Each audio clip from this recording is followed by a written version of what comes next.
In the annals of criminal history, few cases have been as gripping and haunting as that of John George Haigh, better known as the acid bath murderer.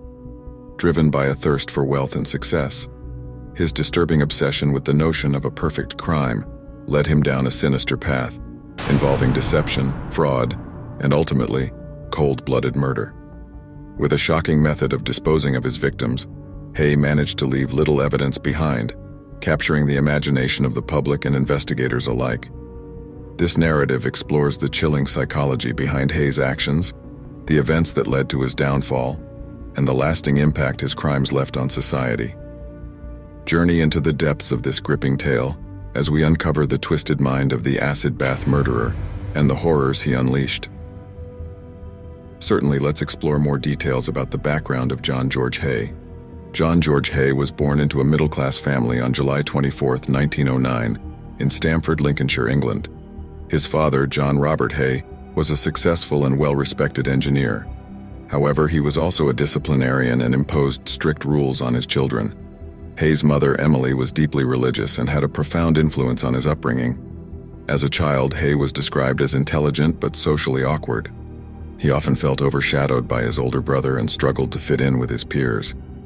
Haigh's childhood was deeply affected by his mother's religious beliefs, and he attended a strict religious school. In his teenage years, Haigh began to rebel against his upbringing, engaging in petty theft and other minor criminal activities. He was eventually caught stealing and served a short sentence in a reformatory.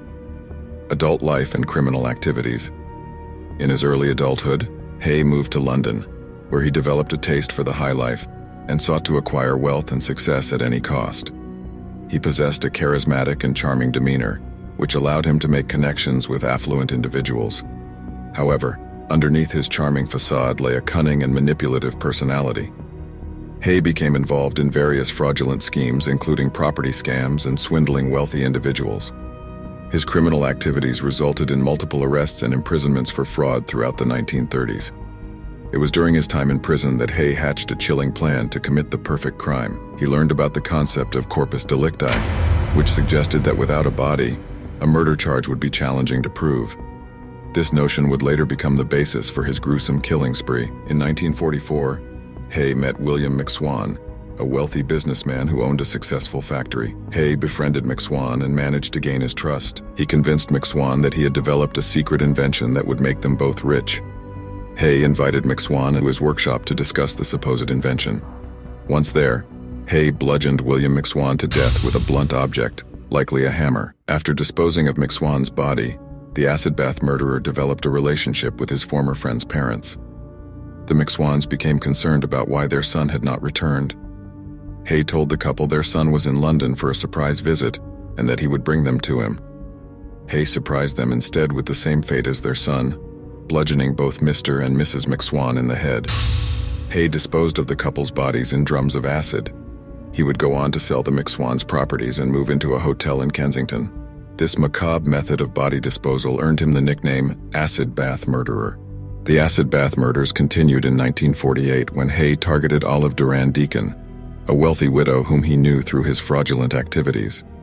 He lured her to his workshop, murdered her, and disposed of her body in the same gruesome manner as his previous victims. Haigh's murder spree finally came to an end in February 1949 when he was arrested by the police. Haigh's activities had drawn suspicion, and investigators were led to him after the families of the missing individuals reported their disappearances. During questioning, Haigh initially displayed arrogance, believing he had outsmarted the authorities by disposing of the bodies in acid. However, the mounting forensic evidence and incriminating details he revealed during the interviews left little doubt about his guilt. At his trial in July 1949, Haigh attempted to plead insanity, claiming that he was driven to kill due to blackouts and disturbing visions. However, the jury rejected his plea, and he was found guilty on all charges. On August 10, 1949, John George Haigh was executed by hanging at Wandsworth Prison in London. His case shocked the nation and the world, and the chilling details of his crimes left a lasting impact on British society. In the shadow of John George Haigh's horrific crimes, a bone-chilling truth lingers. The darkest evils often hide behind the facade of ordinary lives. Be careful who you trust.